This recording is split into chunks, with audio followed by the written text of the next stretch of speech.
Hello everyone, সবাই কেমন আছো? আজকে তোমার জন্য আমি যে গাড়িটা নিয়ে এসেছি তোমরা দেখে নাও। একদম ফ্রেশ কন্ডিশনে আছে। আবারও বলে দিই, গাড়িটা কিন্তু পেট্রোল, ঠিক আছে? আর অ্যাড্রেসটা যেটা আছে, অ্যাড্রেসটা হচ্ছে এটা আমবাসা। গাড়িটা আমবাসায় আছে। আর কন্ডিশনটা দেখো, একদম ফ্রেশ কন্ডিশনে আছে গাড়িটা। তাই যাদের এই গাড়িটা নেওয়ার ইচ্ছে, তোমরা কিন্তু তাড়াতাড়ি করে স্ক্রিনে যে নাম্বারটা দেওয়া আছে ওই নাম্বারে যে কোনো সময় যোগাযোগ করতে পারো। আর যদি গাড়িটা পছন্দ হয় তাহলে কিন্তু তোমরা গাড়িটা বুক করে নিতে পারো। আর আমি অ্যাড্রেসটা বলে দিই, আবার অ্যাড্রেসটা হচ্ছে এটা কিন্তু আমবাসায় আছে গাড়িটা। এখন চলো আমি গাড়ির ডিটেলস বলছি। গাড়িটা হচ্ছে 2021-এর, হ্যাঁ।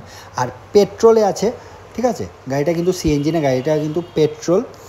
আর গাড়িটা রান করেছে 65,000 কিলোমিটার, কিন্তু গাড়িটা রান করেছে, ঠিক আছে? আর গাড়িটার প্রাইস রাখা হয়েছে 3,90,000 টাকা। কিন্তু গাড়িটার প্রাইস রাখা হয়েছে 2021-এর মডেল। আর গাড়িতে কিন্তু রিফাইন্যান্স অ্যাভেলেবেল আছে। তাই কেউ যদি রিফাইন্যান্স করিয়ে নিতে চাও, গাড়িটা কিন্তু রিফাইন্যান্স করেও নিতে পারবে।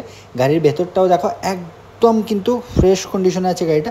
তাই তাড়াতাড়ি করে যাদের গাড়িটা পছন্দ হচ্ছে স্ক্রিনে দেওয়া নাম্বারে যোগাযোগ করো আর গাড়িটা বুক করে নাও।